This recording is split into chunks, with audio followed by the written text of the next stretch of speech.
من أنتم كيف أكلمكم إني حقا لا أفهمكم. ما هذا الموطن ما هذا فليخبرني أحد عنكم.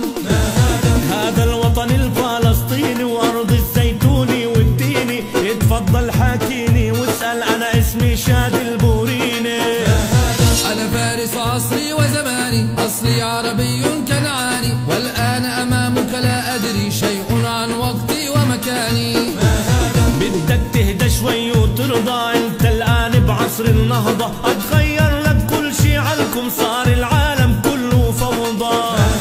ما هذا الشيء على الأربع مكسو بحديد يلمع من 1000 حصان لي أسرع. هل هذا سحر أم ماذا؟ هذه سيارة يا خيي مصنوعة بدولة غربية وبتشرب بنزين مركز مش مثل حصانك عالمية. ما هذا وكيف تكلمه وتكاد شفاهك تلتمه. يبدو مخلوقا تفهمه. هل هذا جن أم ماذا؟ هذا جوال مجللنا نقل العالم كله عنا. وفر تعب وغلبي لكن لما عرفناه تغيرنا. هل هذا زجاج أم سائل ألوان وبريق هائل؟ ما المقصود بخبر عاجل أخبرني بربك ما هذا؟ هذا تلفزيون وصورة بنقل أخبار المعمورة. إعلام وشتت أمتنا وما خلى قصة مستورة. ما هذا العملاق المبهم وبكل دهاء يتقدم يمشي وكأنه لا يهزم. بالله أجبني ما هذا؟ هذه دبابة غدارة العزل بتشن الغارة. أتحداها فارس عود وحطم هيبتها بحجارة. ما هذا المخلوق الخائف وله قبعة وسوالف يبدو مختلفا أو زائد. هل هذا غريب أم ماذا؟ هذا مستوطن يهودي واللي على كتفه بارودي. جاي من الدول الغربية يستوطن في أرض جدوده. ما هذا الطائر بالجو ضخم ومخيف ومدوي يمشي بذكاء وتروي. هل هذا وحش أم ماذا؟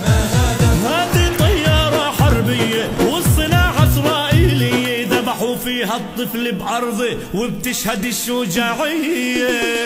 ما هذا الشيء الممتد سور عربي أمسد عملاق ليس له حد. هل هذا حصن أم ماذا؟ هذا اسمه الجدار العازل وبناه الصهيون السافل. قسموا فيه بلاد وأرضي لما تقسمنا فصائل. ما هذا البني الأحمر ولماذا يقف على المفرق يتحكم في الناس ويزعق. هل هذا البعبع أم ماذا؟ هذا خلقة جند مصدي واللي بإيده سلاح وعدة. محتل بلادي بالقوة وباني دار بورثة جدة. ما هذا الضوء على الجبل شيء جذاب عجبلي. سأمر هناك على جملي مسموح هذا أم ماذا؟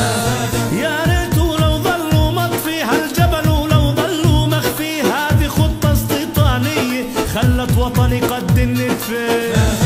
أغراب ويهود قلة سكنوا الواد ورأس التلة. اخبرني ماذا حل بكم هل كل بلادي محتلة؟ شو بدنا تحكي لك خايف حالتنا تبدي لك. أنا وجدود جدودي مرمطنا الله وكيلك. الكل بيهدم ما بيبني صرنا بالمحن المحني. ضاعت النخوة العربية وبالدم غرقنا وبالفتنة. ماضينا اتكسرت سيوفه والعربي ميت من خوفه. زمرة خيبر حكموا بلادي والأقصى بطلنا نشوفه. أعطيني حلا فوريا لأجوب بلادي العربية. نحشدهم من أجل الأقصى ونعيد عصور المنسية. أوباما والأبيض بيته المشى العالم ع توقيته. كل دولة بدها تساندنا بيعارضها بحق الفيتو. من هذا وكيف سيعطيني حق لأدافع عن ديني؟ أوباما والبيت الأبيض هل معه حلا يرضيني؟ يعني من الآخر يا خي بدك ننهي الخرافية. أنا رح دلك على هالخطة مضمونة 100%. شوف لك عروس أمريكية تجوزها بتاخد جنسية. وساعتها وبكل سهولة بتلف الدول العربية. ومهما يبقى طيب بصبرك والله لا تفقع من قهرك، تصدقني إلا بآخرها تتمنى ترجع على قبرك.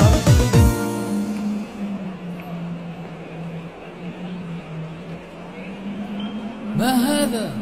رمز الثورة والحرية وألوان الوحدة الوطنية، هذا العلم الفلسطيني وقف وضرب له التحية.